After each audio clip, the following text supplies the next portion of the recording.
Well, it is day 2 of MLB postseason, and there's just one game of baseball left before we get into the ALDS and the NLDS. And the Houston Astros' reign over the American League might have come to an end streak yesterday at Minute Maid Park. We'll get into all of this and more at DLLS Rangers Podcast.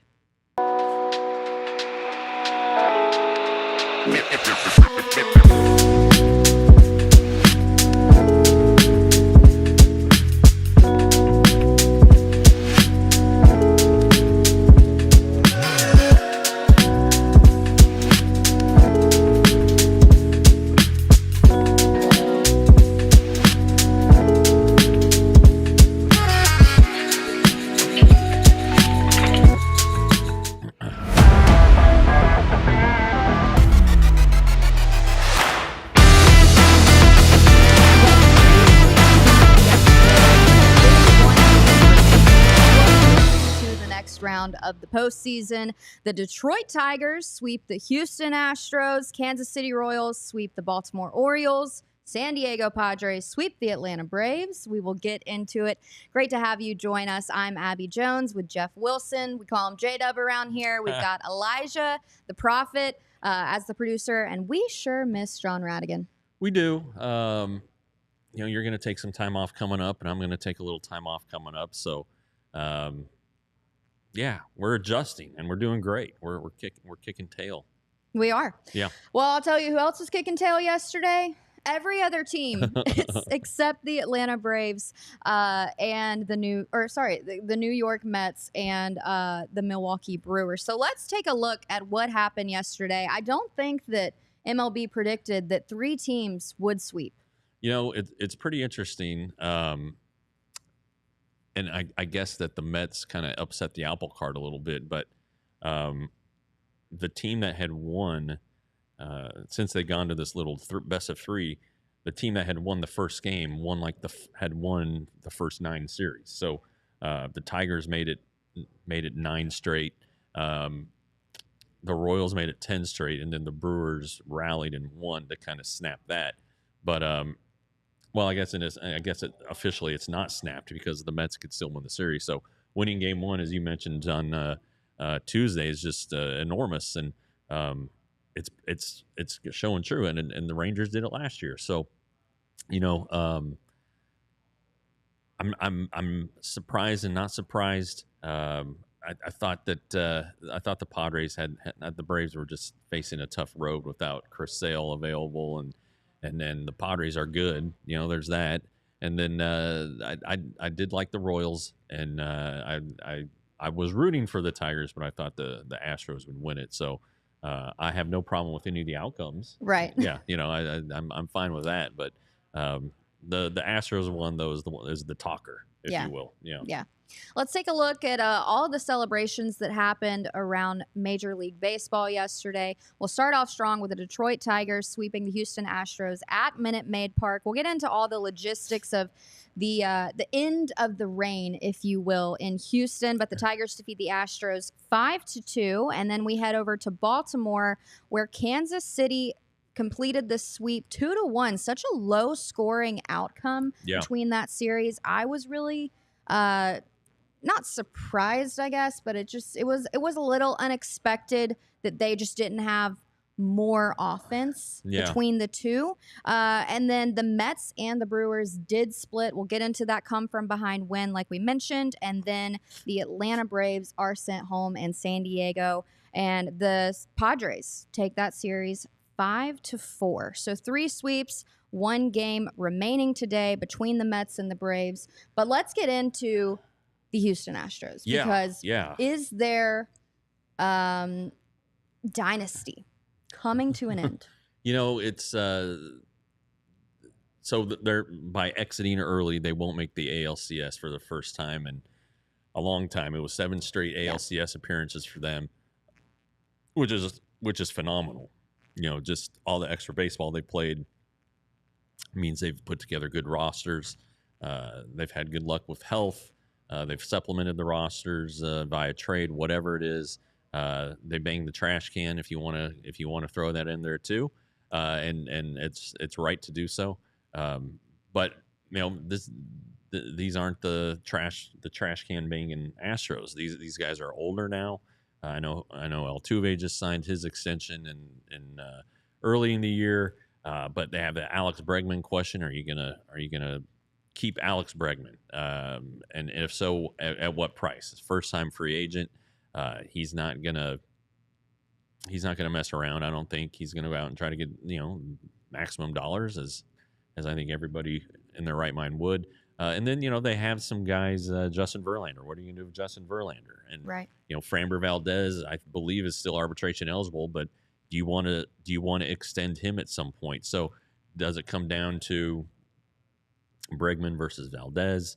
There's just a lot going on, and then they sunk $95 million into their closer, and that kind of Hader was okay, but it just seems like they're in a spot where it could fall apart. It could fall apart. And adding insult to injury, they have the worst farm system in baseball.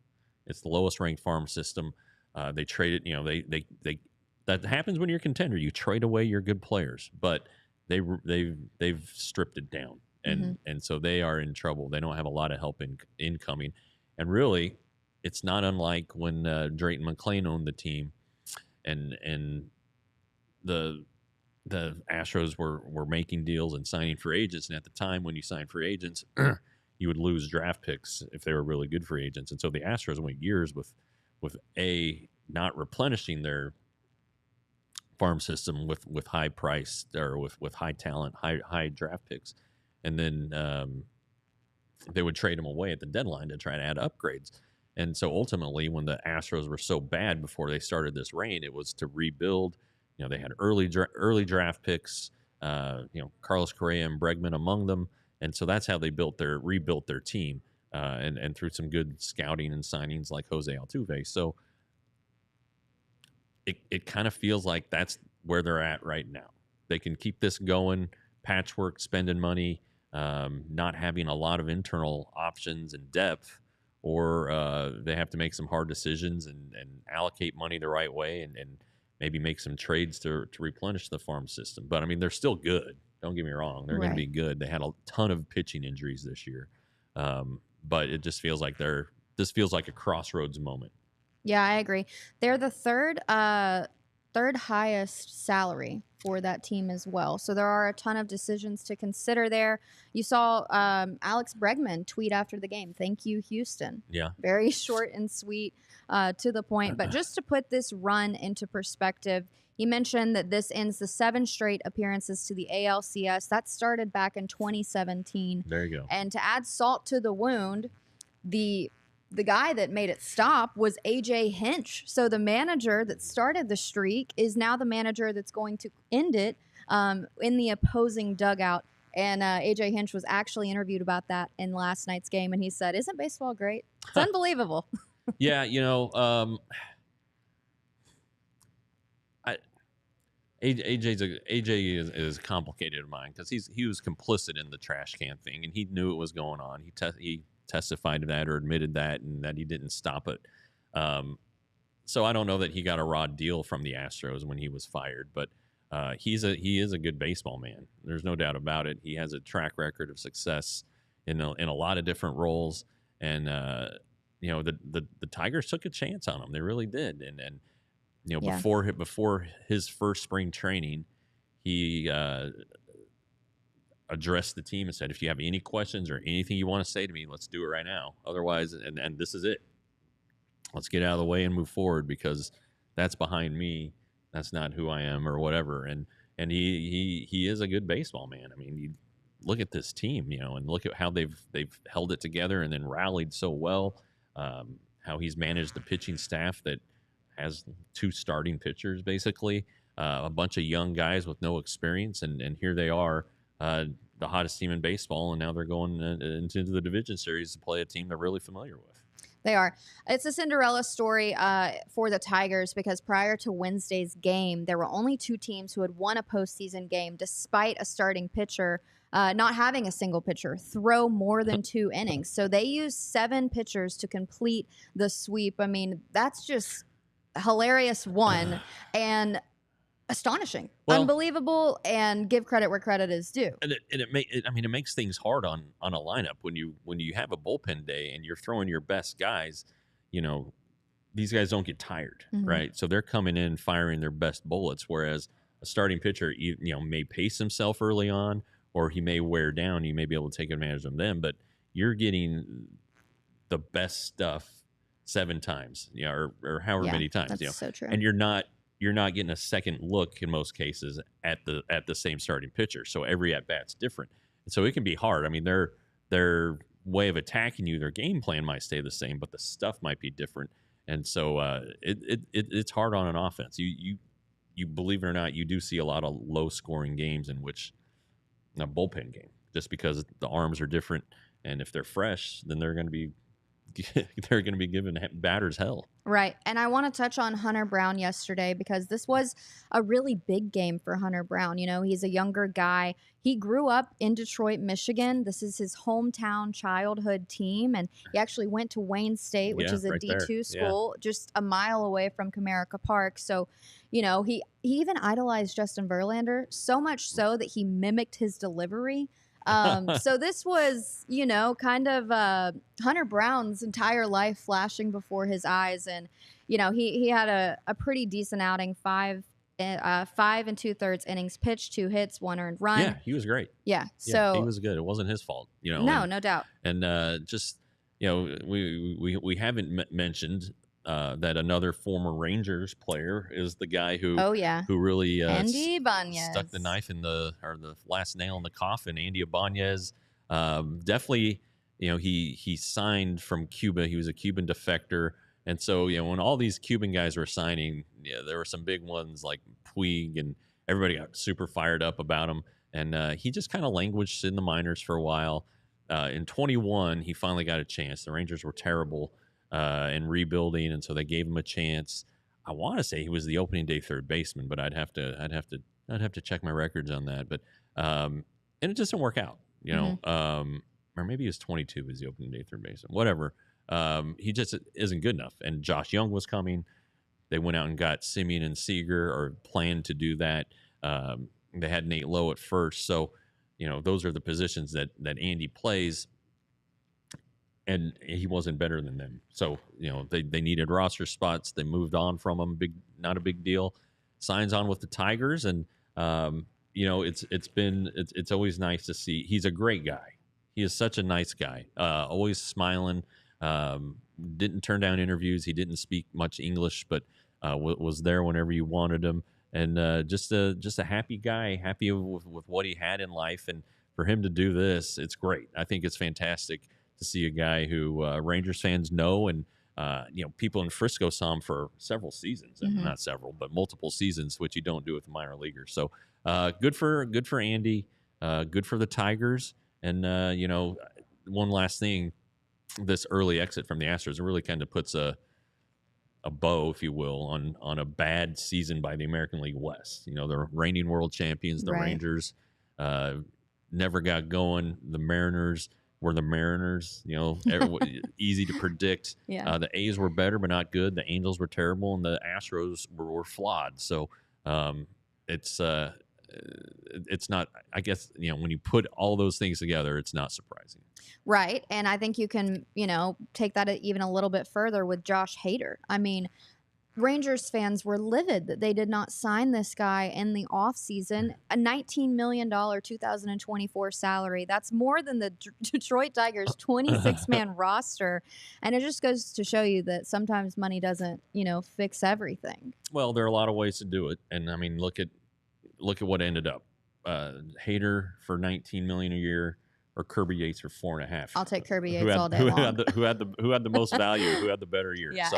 and also Josh's main reason was the TV deal. Yeah, right. So it's like, okay, do you even care about the X's and O's of the game? Even that MO to me just really did not make sense. But no, one other thing on Andy Ibanez that I thought was interesting. No one has more pinch hit plate appearances in 2024 than Andy Ibanez. He's had 48.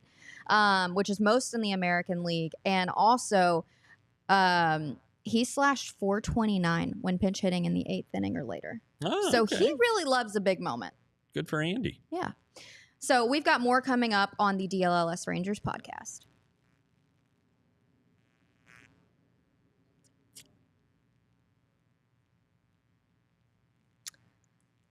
All right, it's time to talk about Game Time, which is our favorite one-stop shop for tickets. Because if you need a concert, an event, I think you can even go to like a museum or something. Yeah. Basically, if you want to do anything fun after the office hours, Game Time is going to be your place to do that. You can download the app. You can actually check out your seat before you even purchase the ticket so that you know that you're getting a good view. They have the lowest guaranteed prices. They also have a money-back guarantee. So if the concert or event does get canceled, you're good to go. Yeah. So download the Game Time Today app. Take the guesswork out of buying tickets. You can download the app, spell out DLLS for $20 off on your first ticket purchase. And sometimes tickets are like $50, so that's like a $30 concert ticket. Man. I'm going to take that 10 times out of 10. Yeah. So go to Game Time Today and spell out DLLS for $20 off. So you're going to take your savings from the Game Time app, and you're going to go to the Sleeper app, because you're going to make some daily picks here. I love the Sleeper app. I am making small picks daily. You know, I think the most I've done is $5. I am up $4.67 after 1 month. Thank you very much. Coffee will be on Jeff. I got beat last night.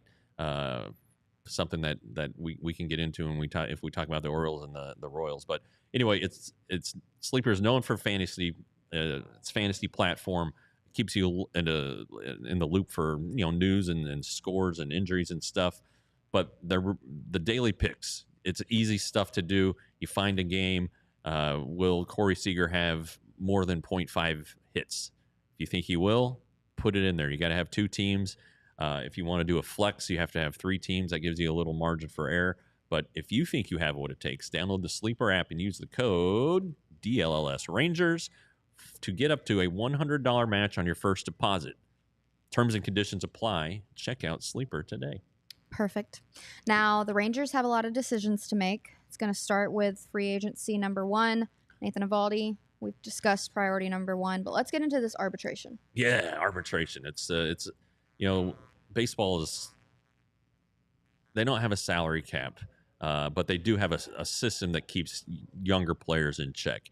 And that's the arbitration process. For your first 3 years and under of service time, your pre-arb, you make the league minimum. You can negotiate little incentives and stuff, but and the league minimum is not bad. It's a lot higher even now than it was 5 years ago. But and then you go into the arbitration process. You still live comfortably. Yeah, you're fine. Very comfortably. You go into the arbitration process. You have 3 years of that. Some guys have 4 if they're Super 2 players based on service time. Anyway, it's complicated. But the fact of the matter is that MLB Trade Rumors, the great website out there, does projections, arbitration projections. And this year there are 5 Rangers players who are going to arbitration, headed by Nathaniel Lowe and his projected number is $10.7 million.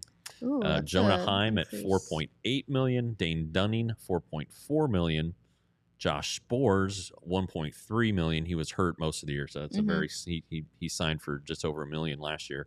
And then Leody Taveras at $4.3 million. Ooh. So you look at those 5 names, okay, and you're like, Nathaniel Lowe, probably he says he struggled. Jonah Heim says he struggled. Yeah. Dane Dunning struggled. Josh Sborz unhealthy. Leody Taveras struggled. All right, are those 5 guys cemented in the Rangers' plans? If these salary projections are correct, can you find a cheaper option? Right. And so that's just because they're arbitration eligible, you don't have to give them a contract. You don't have to tender them a contract. There's I think it's November 22nd this year. I just wrote it at ALLDLLS.com. It's called the non-tender deadline. And if you have a guy who's arbitration eligible on your 40-man roster and you don't want to give him a contract, you non-tender him, which makes him a free agent. He goes right into free agency. So the Rangers have to decide, is Leody Taveras part of our part of our future. Do we want him on our team in 2025? His increase was interesting to learn. His and Nathaniel's were the highest asked. Yeah. You know, Jonah, I thought should make more. My dad made a good point that in baseball, you get paid for what you did or you get paid for what you will do. Yeah. You don't get paid for what you're doing currently. Yeah. So I think with Nathaniel, 10, did you say 10? 10.7. Now, I mean, he was projected for 8.5 last year, and he signed for 7.5. Yes, 7.5. So, did the Rangers get $7.5 million out of Nathaniel Lowe this year? Well, he was a 2.7 WAR. He had a 2.7 WAR, so that's not bad. He got on base, he played decent defense. If WAR is worth $5 million, if a 1 WAR is worth $5 million, then yeah, they got their money's worth out of Nathaniel Lowe, and he's probably a bargain. At $10 million, if you still think that's a 1 WAR worth $5 million, that's still probably a good value for him. Can he get better? Sure. Could he do worse? Well, yeah. I mean, there's a risk in signing every player, but if you look at it in terms of value, which front offices do these days, and with the Rangers trying to maximize their dollars with the financial uncertainty, then Nathaniel Lowe at $10 million probably is a decent value. You're not gonna find. You may not be able to find another better, guy, for who's that price. better for what you're going to pay Nathaniel Lowe. So I think Nathaniel Lowe will be back. You kind of got the same read Tuesday as I did when listening to Tuesday, the press conference. Yeah, yes. Yeah. Prior to that meeting, no, because I just think honestly the way that Nathaniel Lowe carried himself in the last month of the season made it seem like he was moving in a different direction mentally. Well, he had a really good month. He did. I think he's aware of his situation. He's a smart guy. He understands the position and the offensive demands that usually come at first base. It's not a spot for guys that hit 8 home runs a year. I mean, I know he hit 16, and then you kind of look back on, okay, how did he do once he got going? Because he was hurt and missed a lot of April. And then let's say he needed a 3-week stretch for his quote unquote spring training to get adjusted. How did he do from mid-May on, let's say? So, you can look at that and I'm sure the Rangers have all kinds of formulas to apply. And I think that they might be more comfortable with how he performed, considering the injury and the late start. Factor all that in. There might be more in the tank than the 16 homers and the 263 average, I think it was. 265. There you go. So anyway, that's an interesting one. Jonah Heim's going to be back. I don't think there's any question about that. You mentioned he does need some help. He does needs need a very some help. solid backup catcher. I think so. Do you have anybody in mind? Well, I mean, I love Sam Huff, but I don't know that the Rangers do anymore. And so that's an interesting story that's going to be hanging over the team going into spring training. Dunning, the Rangers can't really be shedding any starting pitchers right now because they have an inning shortfall, but maybe they can negotiate for less with him. He was injured a couple times this season. So and Dane Dunning, I love Dane Dunning. Sure. I think he's so valuable to the Rangers because he was pitcher of the year in 2023 for the Rangers, and then he was able to be a starter. He was able to come out of the pen. Like, he is very versatile, and I think that is a very rare pitcher to come across who truly is fine wherever he is placed. Yeah, people say that, but there's a difference in meaning it and saying it. Yeah, and as we've talked about, the Rangers are going to have some guys who aren't going to be 150 inning starting pitchers. You're going to need a guy who can work multiple innings, and Dane can definitely do that. Now, can you find somebody for less than $4 million? Maybe, but I don't know. And then Natalie just left a comment. Yeah, I was about to say, I loved Natalie's question, if we could get that back up. Leote is in a tough spot because there's Evan Carter, there's that guy named Wyatt Langford. But if you look at a winning team, like the Rangers obviously are planning to win and go to the World Series. what do like good winning teams have? They have a guy who can play great defense and run the bases late, and that's Leody Taveras. At minimum, Leody Taveras can go out there and get you a big out, throw somebody out from the outfield, and if he has to steal a base, if you need a stolen base or need a guy to score from first on a double, Leody can do that. Leody's better than Travis Jankowski. I think we can. We can say that with confidence. He has more power, and the speed and the defense are comparable, but Leody has the better arm. Travis made $1.7 million this year, so it depends on what you want to how you want to pay it. And then with Evan Carter, there's still some questions about Evan Carter's health. So I think that is such an underrated topic. And, I feel and like not just his health, but his development. They swept it under the rug. He didn't have a year of development. Yeah. And he had things that needed to work. He needed to hit lefty-handed pitchers. Leody doesn't hit left-handed pitchers. So, do you put I just don't know that they can shed outfielders either. Now Dustin Harris comes up, left-handed hitter. They have so many left-handed hitting outfilders. They really need a right-handed hitting apparently how outfielder. they only make them these days. You got Wyatt and Adolis, but you really need a right-handed hitter off the bench. So, does a bench spot, is Leody taking up a bench spot? If they believe that much in Evan Carter, and I think they do ultimately for next season, 26, and we're talking 25, I think Leody still is on the team. Spores will be back, hopefully healthy. So, but those are the arbitration guys. I do think they all come back, but you can make a case for them to not come back. If any were like the most logical to not, who would it be? I would say Dunning. Okay. Although, Chris Young loves the starting pitching, he just really fell off this year. So how about Dunning and Taveras 1A and 1B? But I think you could also try to get something for him. And if you agree to tender him a contract and you guys find middle ground, you can still trade him. And maybe you reach a deal for less that it's attractive to another team. I don't know. There's just so many permeations in baseball. What do you think they need to see from Evan Carter with this consideration with Leody? Because I am on the side of we're almost giving Evan Carter too much credit, I think. Wyatt Langford has doubled his workload. Yeah. And, for me, it's the biggest thing is about progression. We saw that he has the trouble with the lefties. That to me that's not an air. You can't miss that kind of depth and ability, to be in the major leagues. To me, it can be situational sometimes, right. but that really does. When it's to the effect of Evan Carter, I think that's a hole in the lineup. Well, he basically had, entering this season, as many postseason at-bats as he did regular season at-bats, which is crazy.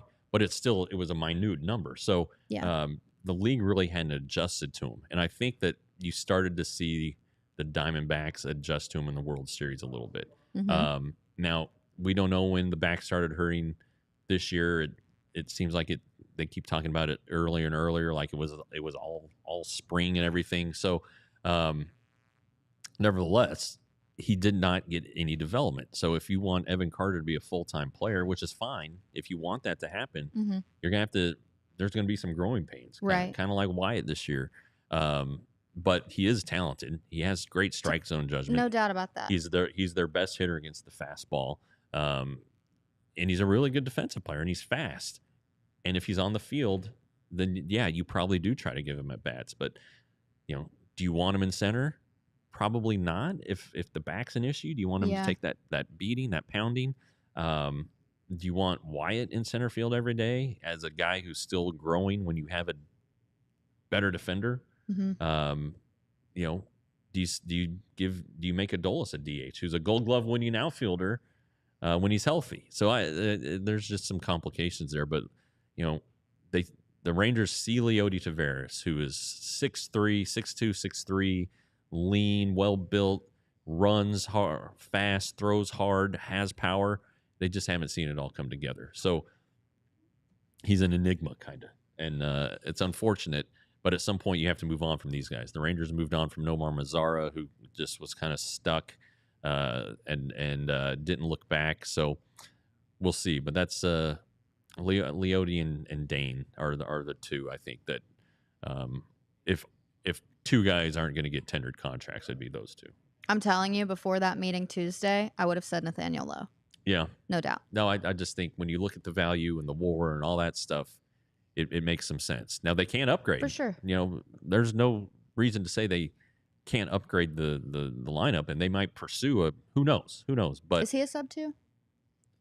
Nathaniel Lowe's a super 2. So Super he has two? another year of arbitration after this. So anyway, it's just one of those chatter. baseball things to talk about. It's a little bit inside baseball, and it can make your head hurt a little bit, but I love it. It's something that comes up. It's nitty, it's gritty, it's needed. Yeah. We will talk about it all off season long. Coming up on the DLLS podcast, we are going to get into the only game in baseball today.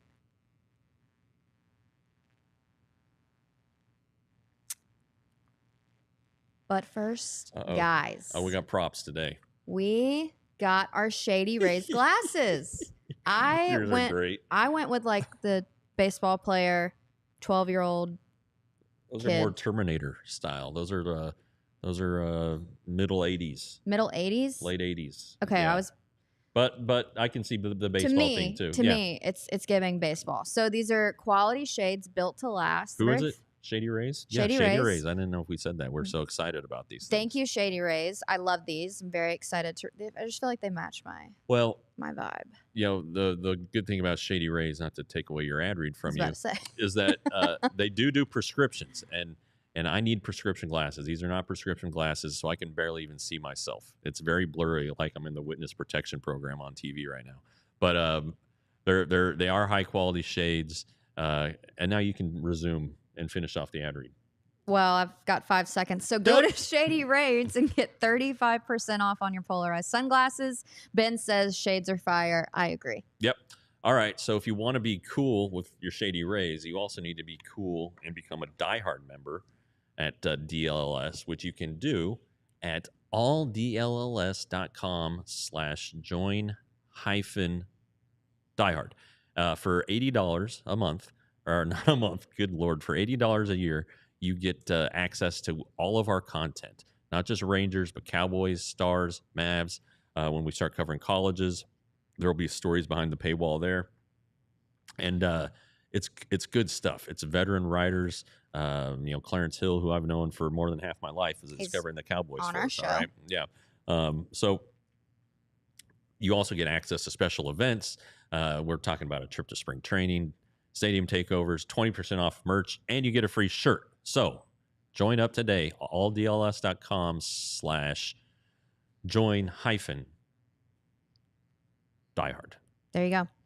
All right, let's get into the National League because it is the New York Mets, Milwaukee Brewers. Series was tied last night. The Brewers took that game 5-3. Statistics show that home teams are 8-4 and winner take all games over the last 5 seasons. And that's a 2-1 record in the wild card round. I will say that both of these teams are one of the best come from behind win teams. I think that the Mets are 3rd in Major League Baseball with, I think, 44 come from behind wins. And then the Brewers just behind them. So these teams are definitely capable of doing so. If you watched the game last night, you know the 20-year-old literally did it all. Jackson Churro for the Milwaukee Brewers. Yeah. What a stud. He was, at one point, he was 100% of the of the Brewers offense. He hit 2 home runs. He was actually the youngest player in postseason history to hit a leadoff home run. Then he hit another home run to tie it. Yeah. So he joined Babe Ruth as the only player in MLB history to hit 2 game-tying home runs in the same postseason. That's pretty crazy. Same postseason game, right? Yeah, that's game. nuts in a game. And you look at the Brewers, and they ran away with the Central. They lost their manager to the Cubs. Craig Counsell went to the Cubs, and the Brewers ended up stomping the Cubs. This is a good team. They have guys who are. The problem with the Brewers and small market teams is they don't generally have the high ceiling offensive guys. So Willie Adames, the shortstop, who's a cleanup hitter. He wouldn't be batting cleanup for a lot of playoff teams. Mm-hmm. Rhys Hoskins, the Phillies gave up on Rhys Hoskins, and so he's found a home with Milwaukee.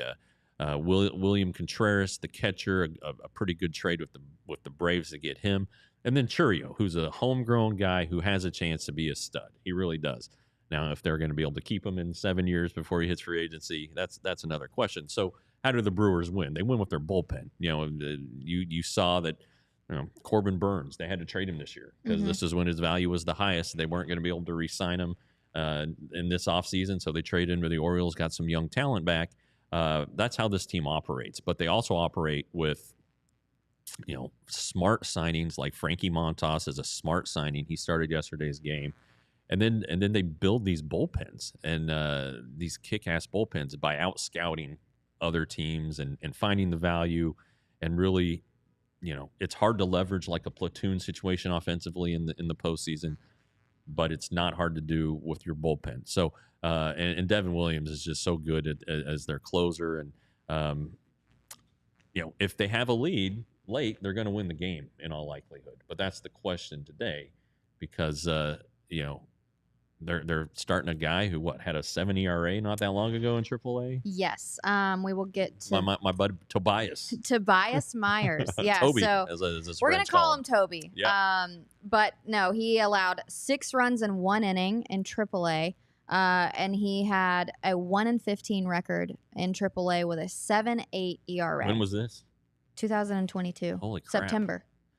So 2 years later, fast forward, and now he's lined up to start the winner-take-all Game 3 of this wild card round. I mean, this is why you like baseball, because things like this happen. Yeah, and it happened the other at the Braves when Sale was scratched and they threw Grant Holmes. Okay, you guys are Holmes such sleepers on Grant Holmes. He's good. Okay, but he's not Chris Sale. He's not Chris Sale, and he didn't know until like 15 minutes before the game started that he was starting. Right. The Mets are starting Jose Quintana, who is a long-time pitcher. He's been around. This is his 13th or 14th season. Lefty. He was one of the best lefties in baseball, probably from 2015 to 2020-ish with the White Sox. 200 innings, 200 strikeout guy, low ERA. Had some injuries. Went to the Angels right after COVID and was awful. And so he's rebounded though, and it's a good story for him.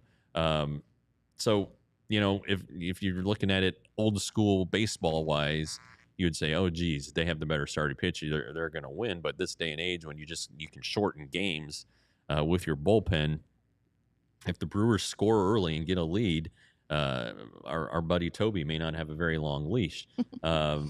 One thing that I noticed last night's game. When the Brewers came back,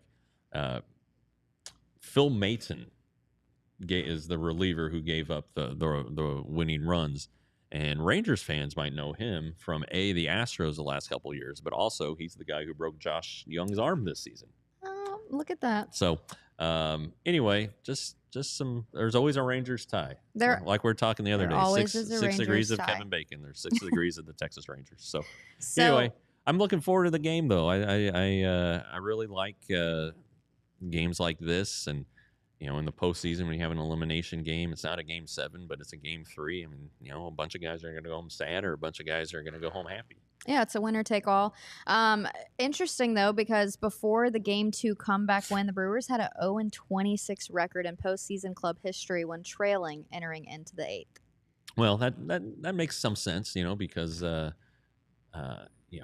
you think of the closers they faced in their postseason history. The first recollection I have is 82, and Bruce Sutter was the Cardinals closer, so he was really good. But yeah, you run into guys, and teams are good. Playoff teams are good because they're good at the back of the bullpen, which is what the Brewers are. Yeah, with the 2023 Rangers an exception, I guess. But anyway, it's going to be fun, and if you like baseball, and you like young stars, you're going to like Jackson Churio. And if you like big TV ratings and high payrolls, you're gonna like the Mets. So we'll see what happens. But I think I predicted the Mets would win this series. So I gotta stick with the Mets. I'm gonna go with the Brewers. Okay. I won't be upset Brewers. if that happens. It's going to be a tall task, though, because like you said, Tobias, he, might not have the longest outing today, but Brewers bullpen was great last night. 5 1/3 scoreless innings. But it is no light task going up against Quintana. He has a 0.74 ERA over his last 6 starts. Yeah, but his postseason is a 3.8 in 5 career postseason appearances. Keep in mind that this is the 3rd game of the series. All right, so this is their 3rd straight day playing, and you have to watch out for some bullpen issues. There might be some usage issues that come into play. Guys don't throw 3 days in a row very often anymore. Mm-hmm. So you might see a guy not be as sharp. I mean, on the 3rd day, your stuff's just not as good. I think the Brewers, though, because they lost the first game, I mean, it was 8-4. It was pretty lopsided. Neither team really had to use their kick-ass guys late. Like Edwin Diaz didn't pitch. He hasn't pitched in the series for the Mets. And then Williams didn't have to pitch for the Brewers. So maybe that's a wash here. But there might be a guy or two. Ryan Stanek could pitch the first 2 games for the Mets. So he's the guy who gave up the grand slam to Adolis last year in Game 6. So maybe he's a little bit tired and they try to stay away from him and go with somebody else. I don't know, but usage may come into play in this game too. Love that. We do want to touch on something that the Rangers are doing in efforts to the hurricane relief. Do you want to talk about that? Yeah. Because I'm, really, Bruce Bochy lives in Nashville. Mm-hmm. He's wasn't terribly affected. Evan Carter, Eastern Tennessee, his hometown, Elizabethton was right in the thick of it. Had some flooding. It was more toward Knoxville, at least from Evan's house. But it's a tough situation, and our friends at Hickory, the Crawdads, the high A team for the Rangers, the past few seasons, they're moving to low A next year. Still going to be in Hickory, North Carolina, which is Western Carolina. You can drive straight, kind of west and a little bit north out of Charlotte, and you're in Hickory, about 45 minutes away. Asheville's a little bit further away, and of course, we all know that Asheville is kind of the epicenter, the biggest city in Western Carolina, getting affected by the flooding caused by Hurricane Helene. And so the Crawdads are auctioning off game used jerseys, 80 game worn jerseys, and I have put in a bid for one. I think but some of these players they're Sebastian Walcott and Wyatt Langford, Kamara Rocker, Luis Angel Acuna, jerseys that they've worn in games are all available. And I did a bid on a Mitch Bratt Cam Cauley jersey. Okay. So we'll see what happens. Every bid starts at $100, and the proceeds go to a remarkable cause at a time when, depending on what you're hearing from FEMA and the Secretary Mayorkas, that they go to the Red Cross. They're out of money. That the FEMA doesn't have any money. So that's not good. So every little bit helps. These are good people, good baseball people too, in North Carolina and the Carolina League and the South Atlantic League. That's South Atlantic League is Hickory's league, and the Carolina League is down east, which is on the basically on the coast. They get affected and hurt by hurricanes in a different way. So anyway, help if you can, because it's a good cause. And if you go to the Hickory Twitter account, you can get a link and go right to it. Or Abby has retweeted it, and so have I. Yeah. If you're able to, it would be a great cause. Just happy to see that baseball's stepping in to do something where they can. Yeah, it's very important to help these folks out.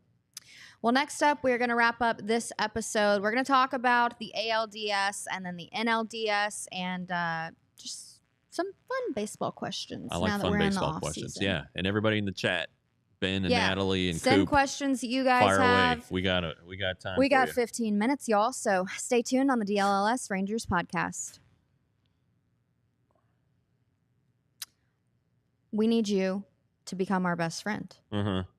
That sounds a little what's the word I'm looking for? Desperate, but hey, we mean it. Become our best friend for a whopping $79.99 a year. No, seriously, upgrade your fandom because Die Hard is where it's going to be. The Mavs are going to make an insane run this season. I'm predicting a Western Conference Finals run, maybe further. So you're going to want to be locked into that exclusive content. We pushed out something today with Mark Stein and head coach Jason Kidd. All, again, exclusive content. We're going to have things up behind paywalls. So you want to be sure to join the fandom because you get that exclusive content. And when you're sitting around at the bar talking with your buddies, you can say, oh, I heard that J Kidd talked to Phil Jackson about, this method. The triangle offense. Yep. And he's going to use it and, yeah, all of those things. So become a diehard today. Join DLLS. You get 20% off of events and 20% off of merchandise and so much more. So just join alldlls.com. And check out the merch at store.allcitynetwork.com. T-shirts are shipping imminently, we were told today. Hats are coming. There are sweatshirts, multiple Ranger shirts to choose from. I have 3 coming. I also have TCU coming because I do the All Horned Frogs podcast, and it's just good stuff. But to Abby's point on the Die Hard membership, you get access to every Ranger story. Some of them are free, but a lot more of them are starting to go behind the paywall, which excites Abby. We've got 7 there, probably about half is the rate right now, and it's going to increase because there's going to be fewer stories, but stuff you got to read, stuff that we got at the end of the season that we need to get out, evaluations, all that stuff. So like she said, become a Die Hard member and then go get your merch. Love it. All right, we are rolling into, it feels like we're already so far into postseason, but we're 2 days in. So like we mentioned, 1 game to wrap up today. Jeff's going with the Mets. I'm going to go with the Brewers. We will see tomorrow. Whoever is there and wins that outcome will take on the Phillies. Yes. Philly is, I have one statement. Thank you, Lord, that the Rangers did not play the Phillies. It would have been different. Oh my gosh. Philly is such a hostile environment. That's the most crazy fan base, I think, in baseball. It might be. I mean, they're definitely passionate. That's safe to say that. They fill out that stadium. It's a nice little ballpark. It's older now. Geez, but yeah, a good fan base. And a good team, for crying out loud. You got Kyle Schwarber, Bryce Harper, Trey Turner, JT Realmuto. I'm leaving out a bunch of guys. I'm sure Alex Bohm, and then the starting pitcher with Wheeler and I think Aaron he's starting Nola game 1. Ranger Suarez, and just they're a good team. They were so good for so long. They were the best team in baseball. They kind of cooled off a little bit, so you kind of have your thoughts about that. But I've predicted them to go to the World Series. So I think that they will have they will win the division round and then the championship series. If they play the Mets, it's interesting because they already played 13 times this season, so the teams are very familiar with each other. So I'm still taking the Phillies, and it's just a train ride up the street to between games, so travel won't be a killer. I think that doubleheader for the Mets, though, it may catch up with them. Yeah. They've had a busy week. Yeah. I mean, I made the point. This is the 3rd straight game of the series. They're going to be their 5th game in 4 days. Yeah. And they played Sunday, right? And they played Saturday. Right. So they've played a lot of baseball. And they played Monday. And you think at some point it could catch up to them. So probably tonight. We'll see. We'll see. Zach Wheeler will be starting game 1, though. And then you have Royals and Yankees. Yeah. A little surprised there. I think it's the Yankees are going to win that one. Although, Twitter said the opposite. Well, I think Twitter hates the Yankees. Everyone is really rolling with the Royals. Well, good. That's fun. I like, look, I'm glad that the Royals are getting the opportunity for Cole Reagans, who's unabashed about Cole Reagans.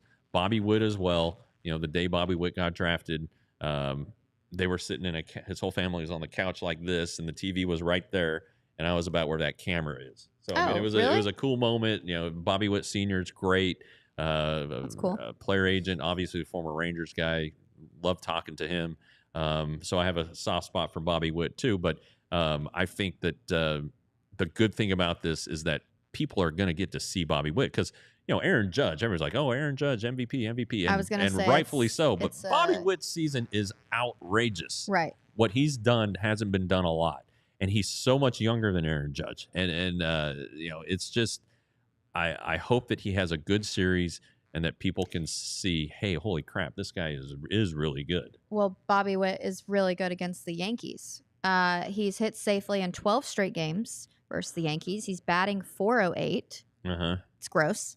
6 extra base hits and .592 slugging, 8 runs scored. Yeah, that'll work. So, yeah, it is a shame. I mean, on one hand, when you have a season like Aaron Judge and Shohei Ohtani, like those numbers are ridiculous. Nobody's going to touch them, but you do lose sight of guys like Bobby Witt in the midst of that, and you don't want to discredit what Bobby Witt has done. But these teams have made this matchup before, 5th time in the AL playoffs facing each other.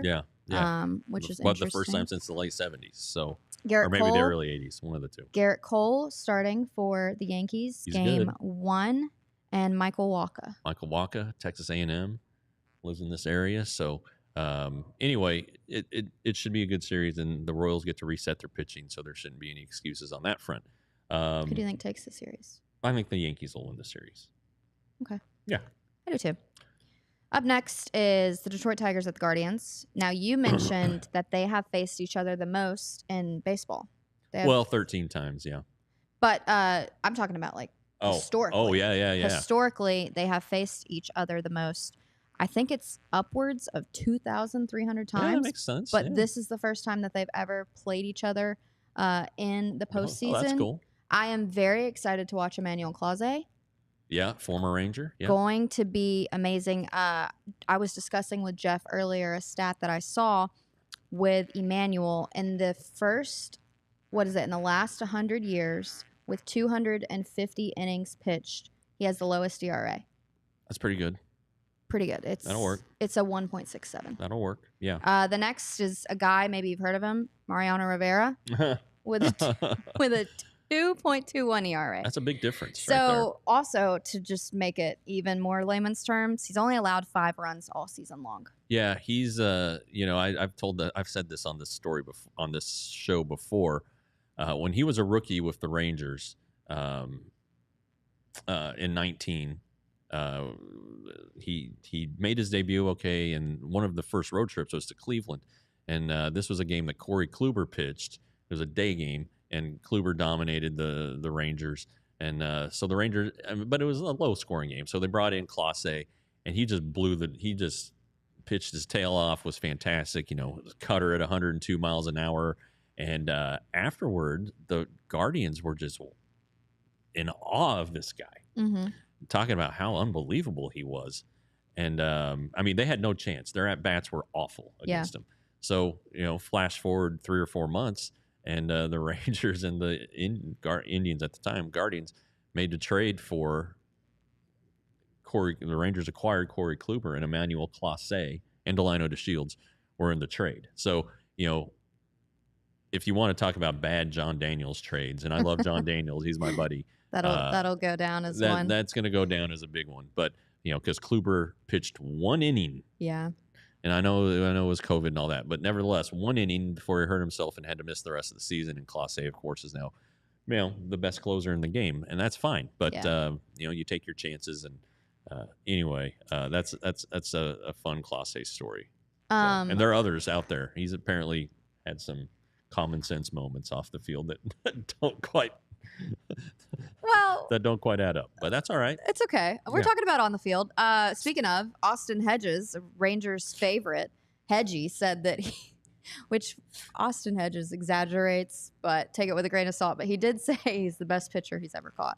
No, there you go. So if Austin Hedges say it, I'm rolling with it. You're rolling with it? All right. No, but this will be an interesting matchup just because of the bullpen. I mean, the Tigers, AJ Hinch's mantra right now is Derek Skubal day one and then pitching chaos the rest of the way. Yeah. So the Tigers do have a good bullpen.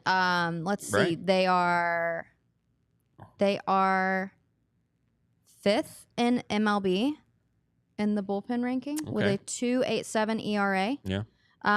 But the Guardians are the best. Yeah, Cleveland can So pitch. I Yeah. think that this was something we talked about, when it comes to pitching so situational, not as Yeah. strategic. Yeah. Yeah. And if you want to go way down in the weeds, we talked about AJ Hinch, veteran guy, has been in a ton of postseason series. Well, this is Stephen Vogt's first season managing. He was a player not that long ago, so that's a potential I don't know, wild card in the mix. And as far as the bullpen management goes, how are you going to handle Jose Ramirez? He's a switch hitter, and he's really, really good from both sides, but I think he's better from the right side. So there might be some interesting matchups there, decisions that Hinch has to make. I just think the Guardians are a little more complete team with the rotation and the bullpen combination, and then they do have the superstar player that the Tigers don't have. So that's why I got the Guardians winning this series. Okay. I will go with the Tigers on this one, but Fangraphs did say that the Tigers have a 48% chance of winning. So looks pretty even. So, all right. We and gotta get some questions. Did we get all the series? Or we got Dodgers Padres. Padres. We could just talk. This is gonna be a great series. Yeah, we can just talk about it briefly. We can save these questions, do those questions tomorrow. So that means we'll ask some of them. We'll ask some, but yeah. Definitely tune in. So it's gonna be. I mean, Manny Machado said this is the matchup I've been waiting for my entire life. You know, this is going to be interesting. In the month of September, the Padres had the fourth best rotation. 2-6, and the Dodgers were the worst in baseball with 5-8. Yeah, that's kind of a trend in the last few years for the Dodgers. The Dodgers and the Yankees too have had some division series blues, so that's kind of hanging over the Dodgers. They have Ohtani, of course.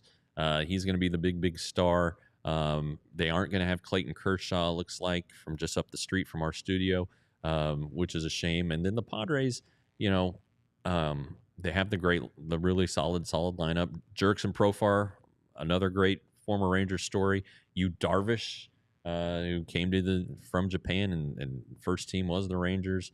Martin Perez, one of my all-time favorite guys. So some Rangers ties there. Both and of course, them, the whole not the whole front office, but AJ Preller and Mike Daly and some of the guys in the front office all have Rangers ties too. Both Yu Darvish and Perez were left off of the wild card rotation, but they might make it back in. Darvish is coming off of injury, so he might be a good one to have on that staff. So, all right, let's get some questions. We got like 3 minutes. All right, pull them up because I definitely can't see that far away. I need those prescriptions. Here comes the prophet. Chris Young wants to look in-house mostly for pitching. Is there any bullpen guys in the system you're excited for? Well, I think you should be excited for Mark Church, who made his major league debut. I thought he was going to make the opening day roster this year. He got hurt anyway. Mark Church is a guy to be excited about. And then Skylar Hales, who finished at AA, fourth round pick in 23 from Santa Clara, throws super hard, needs to work on his slider some more. He's going to be in the fall league. Mark Church is going to be in the fall league. So watch what they do in October. Next question. It's a fine one, Mr. Prophet. Tropical Texan. Have there been any updates on Josh Young's wrist? We need him 100%. Yeah, he's just resting it right now. They think rest will knock out the tendonitis. They don't think the worst case, which would be having to move the tendon from beneath the plate, which would remove the plate, which would create 7 new fractures in his arm. They don't think that's going to happen. You're right, though. Josh Young's got to be on the field. Next. Oh, God, Natalie. Can we make the screen bigger? Will Wyatt be someone who moves around? Oh, there we go. The outfield next season and plays the field every day, or will he get a few DH days as well? He'll probably get DH days, but I think he's acquitted himself nicely as an outfielder. He's going to improve, and I think his ability to play center field, which is a position in flux, will mean that he will be more of a everyday player on the field than at DH. I'm so serious. I can't even see him. I need to make an eye doctor appointment. Yeah, we have insurance now. So, any other questions, Elijah, that we can see? The most important question. Will Will Smith win his first? I don't know. I don't think he will, but how many series in a row? I was thinking about that today. How many series in a row has Will Smith won? Probably 11? That's got to be in the notes. He's won the World Series Series the last 4 years or the last 3 years, 4 series with the Rangers. Got to be Rangers. the luckiest guy 3-3 in Major League Baseball. I bet he's won 11 straight playoff series. We'll answer that tomorrow. Okay, we'll look into it. Yeah, he's got to be the most lucky. Well, he's good. Player in baseball. He's good. He's a great teammate. He's left-handed, so he's kind of a specialist and a guy who can get big outs and has a good slider. And hey, you know what? More power to him. That's awesome. And he's a good dude. Another exciting thing that we didn't get to touch on during the Tuesday season-ending press conference is Bruce Bochy wants to stay in Texas, at least for now. So, he has the historic record of winning the World Series, losing the next year, then winning again. We're going to see if it is true in 2025. We're very hopeful for the Rangers. There may be a story about that coming on ALLDLS.com for diehard members. Wink, wink. There you go. Tune in. Good tease. Well, it has been fun hanging out. Thanks for bearing with me and J-Dub while J-Rads is on vacay. We're having so much fun with you guys. Tune in tomorrow, and we will talk more about the postseason. Same time, same place. See y'all. We all silly like the mayor.